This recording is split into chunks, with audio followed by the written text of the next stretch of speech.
बिस्मिल्लाहिर्रहमानिर्रहीम। बोलते कालम के साथ मैं आमिर रज़ा खान। और खुदा किसी को गंदा दुश्मन अता भी ना फरमाए, क्योंकि इतना गंदा, जिसकी जहनीत इतनी गंदी है कि वो अब जंग का बदला पानी के ज़रिए लोगों को बहा कर ले रहा है। और अब इसने एक नई चाल चली है, और वो सलाल डैम से, जिसको कुछ हमारे नासमझ दोस्त सलाल डैम भी कह रहे हैं, सलाल डैम से उसने एक बड़ा पानी का रेला छोड़ दिया। ना सिर्फ सलाल डैम से बल्कि बगलेहार डैम से भी। और ये 8 से 9 लाख क्यूसेक का रेला है जो कि दरिया चनाब में बहकर पाकिस्तान की तरफ तेज़ी से बढ़ रहा है। यानी एक ऐसी तबाही पाकिस्तान की तरफ आ रही है जिसका अंदाज़ा भी हमें नहीं था, और इसने बताया भी नहीं है। हालांकि इंडस वाटर ट्रीटी के तहत भारत को हमें बताना है कि वो कितना पानी छोड़ने जा रहा है, ताकि हम उस हिसाब से अपने पानी के लेवल्स को दुरुस्त कर लें। आपको पता है कि तमाम जो हेडवर्क्स हैं उन पर पानी मौजूद होता है। अगर हमें पता हो कि सलाल डैम से या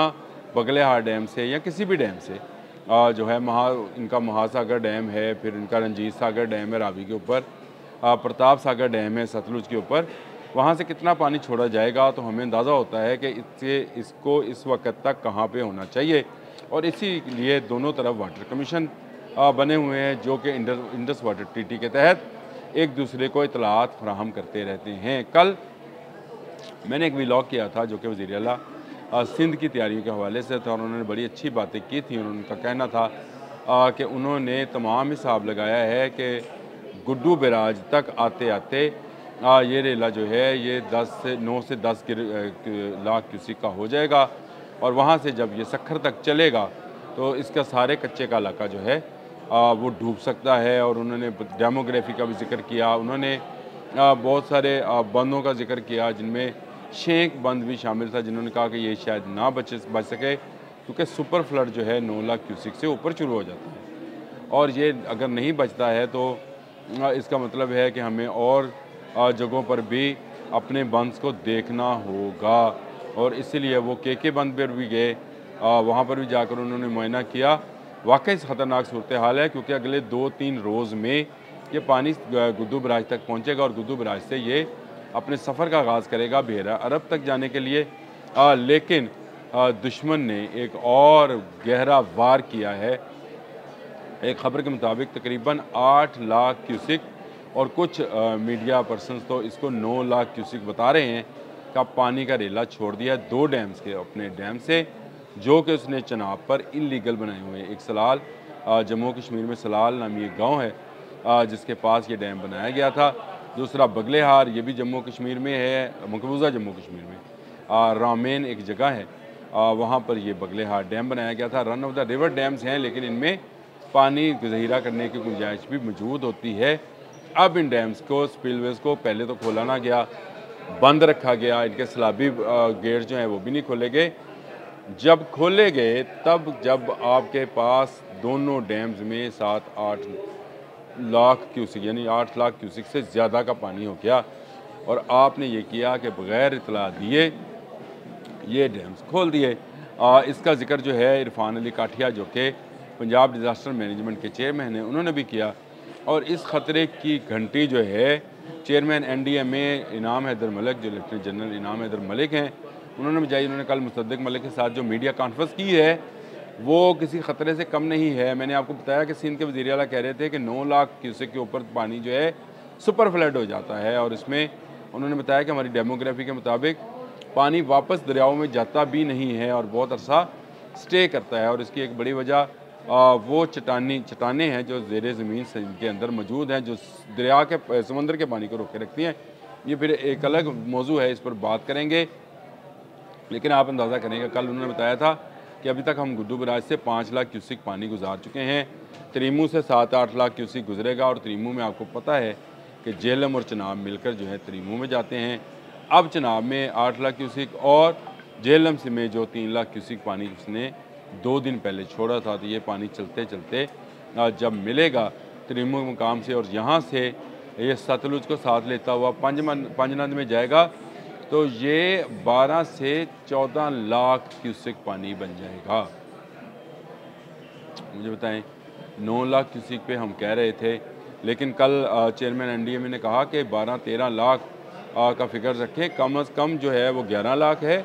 और ज़्यादा से ज़्यादा 12-13 लाख मेरा ख्याल है जब ये पानी छोड़ा गया है सलाल डैम में, तो उस सलाल डैम से, तो उसके बाद से ये अब हमें 13-14 लाख क्यूसिक पानी गुजारने की जो है उसकी गुंजाइश बनानी होगी।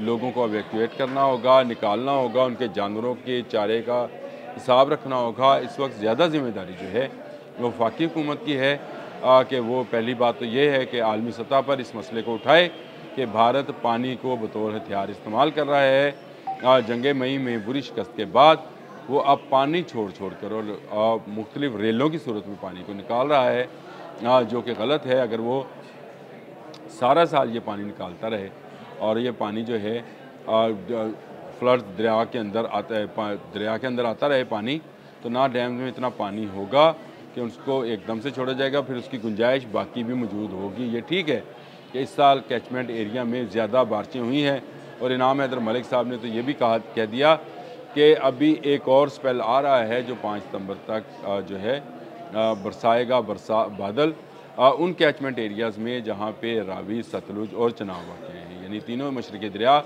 पाकिस्तान के, वहाँ पर उन कैचमेंट एरियाज़ में मज़ीद बारिशें होने जा रही हैं। और मज़ीद बारिशों का मतलब आप समझते हैं कि मज़ीद पानी आने से भारत पहले तो उसको रोके रखेगा और जब ये एक बड़ा रेला बन जाएगा जो कि लाखों क्यूसेक का होगा तो उसको छोड़ दिया जाएगा ताकि पाकिस्तान को मुश्किलात का शिकार किया जाए।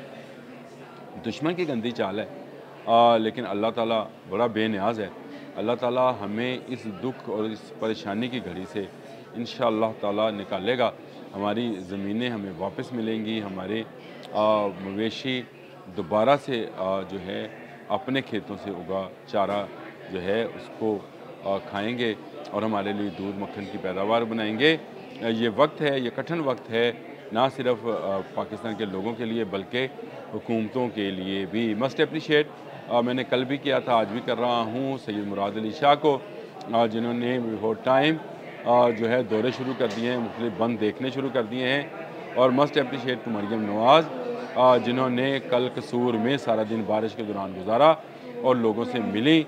मेरा ख्याल है कि पिछले 3-4 दिन से वो मुसलसल सैलाबी इलाकों का दौरा कर रही हैं। अब उन्हें जनूबी पंजाब भी जाना है क्योंकि पानी जो है तरीमू के बाद जनूबी पंजाब में चला जाएगा और वहाँ पर ज़्यादा तबाही के जो है बताए जा रहे हैं कि ये पानी तबाह करेगा। बहावलनगर में तो स्कूल भी बंद कर दिए गए हैं, मुख्तलिफ इलाकों में अभी से लोगों को एवैक्यूएट करना शुरू कर दिया गया है।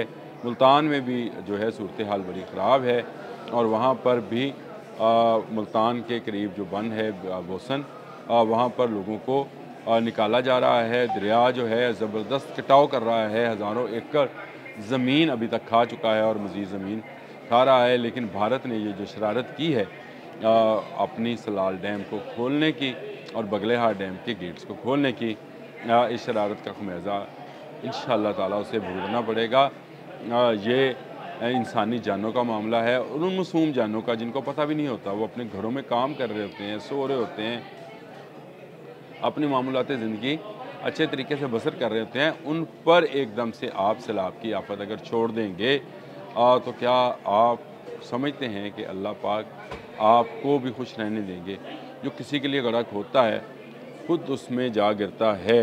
और मोदी को ये बात याद रखनी चाहिए, सैलाब की सूरत हाल हर आने वाले दिन के साथ संगीन से संगीन होती चली जा रही है, लेकिन मुश्किल वक्त है। इंशाअल्लाह ताला अल्लाह के फजल व करम से हमारी सियासी क़यादत, हमारी फ़ौजी क़यादत मुसलसल जाग रही है, सारे मामलात को देख भी रही है और उनकी कोशिश है कि ज़्यादा से ज़्यादा जानी और माली नुकसान जो है वो ना हो, कम से कम सतह पर इसको लाया जाए। ये बड़ी अच्छी बात है कि पहली दफ़ा तमाम अदारे, तमाम हुकूमतें मिलकर काम कर रही हैं। पंजाब वाले सिंध के लिए फ़िक्रमंद है और सिंध वाले पंजाब के लिए, और दोनों मिलकर खैबर पख्तूनख्वा के लिए फ़िक्रमंद है। और यही हमारा कौमी जज्बा है जो अब जाग गया है और इस कौमी जज्बे के सामने हर तकलीफ़ को बर्दाश्त कर लिया जाएगा। अब तक के लिए इतना ही। अल्लाह।